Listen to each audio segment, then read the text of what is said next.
Hello, my students. How are you? I hope you're doing well. So today we are gonna study about colons. This is chapter 14, lesson number 1, page 259. So again, this is another punctuation mark that we are gonna study. We studied command, we studied period, exclamation point, and question mark. A colon, this is another important punctuation mark. You have to use, you have to know when you have to use, and we have some rules, to understand and to follow, so we can, learn how to use it in the proper way. So basically, you have to know first what is the meaning of a colon. A colon indicates that a list, a long quotation, or a formal statement will follow. Okay, so this is the first thing that you should know. Let's use a colon. Here we have like 1, 2, 3, 4. We have 4 rules that you should follow so you can understand when and how you should use it. Let's see the first one. Use a colon before a list of items, especially after the words the following or the following items. Okay? Again, use a colon before a list of items. So basically we have a list of items, especially after the words the following of or the following items. Here, Henry James wrote about Americans living in Europe and the following novels. So basically here, we are gonna hear this is a list of novels, this one and this one and this one. So basically, before telling or before writing like the novels, you should use a colon. So because we have a list of items. Okay, so this is the first thing. Let's see the second rule. Use a colon before a formal statement. First, we have before a formal statement. We have a formal statement. This is the first thing, or a quotation, and before a long quotation that it of as a block, and a quotation of more than 3 lines. When we have like a quotation more than 3 lines, this is things that you should know. You should write a quotation. As here you can see, and this is the quotation mark 1, 2, and 3. We have 3 lines, so basically you have to use a colon.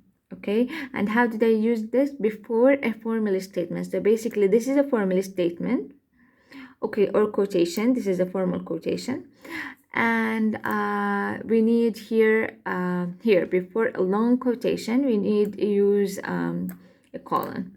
Okay, like here, a book reviewer pointed out how Henry James's view of the United States is embodied in his character. We have this quotation, and it is a long quotation, and you have to use a colon. Okay? And here, a long quotation of more than 3 lines is indented and set off as a block. Do not use quotation marks for block quotations. Here, first, more than 3 lines. So basically 1, 2, 3, 4, 1, 2, 3, 4, 5, 5.5. Okay, this is the way that you should write it.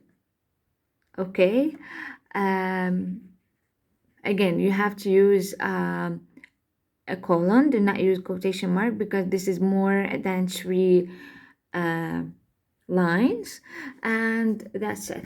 Okay, so basically again, here we have use a colon before a formal statement or quotation and before a long quotation that is set off as a block.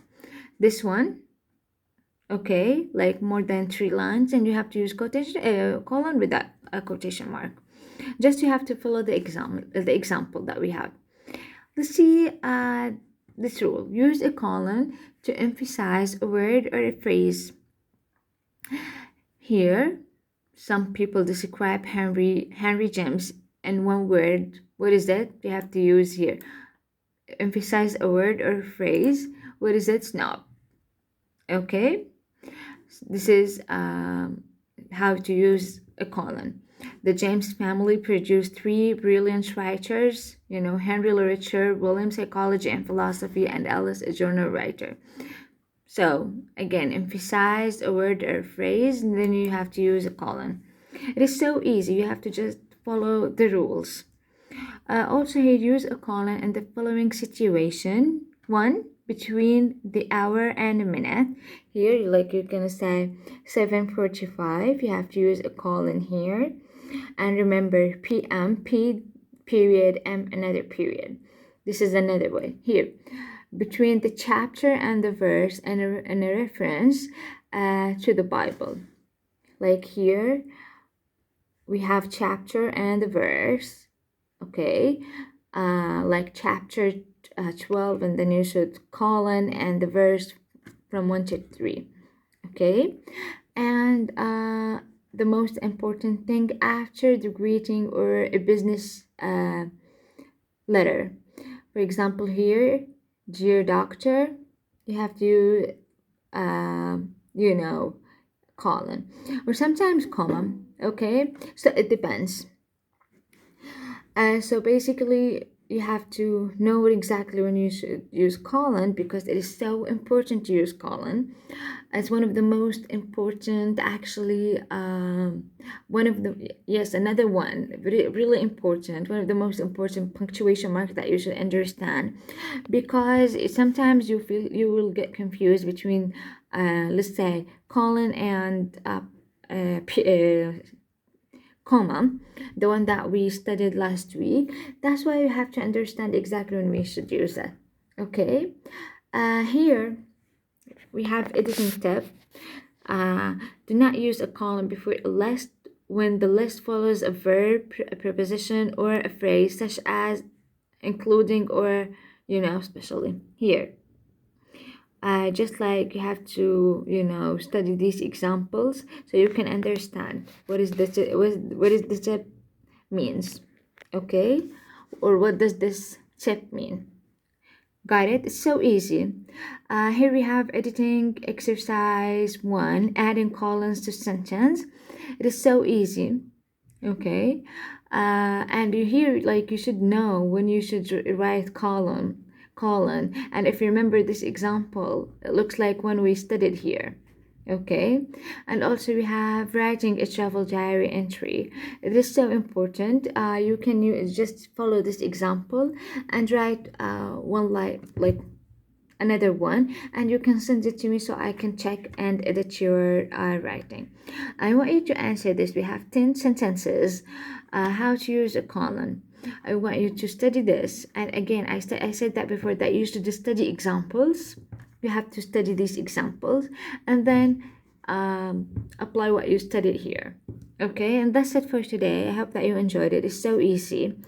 Thank you for watching. If you have any questions, feel free to ask me whenever you want. Thank you. Bye.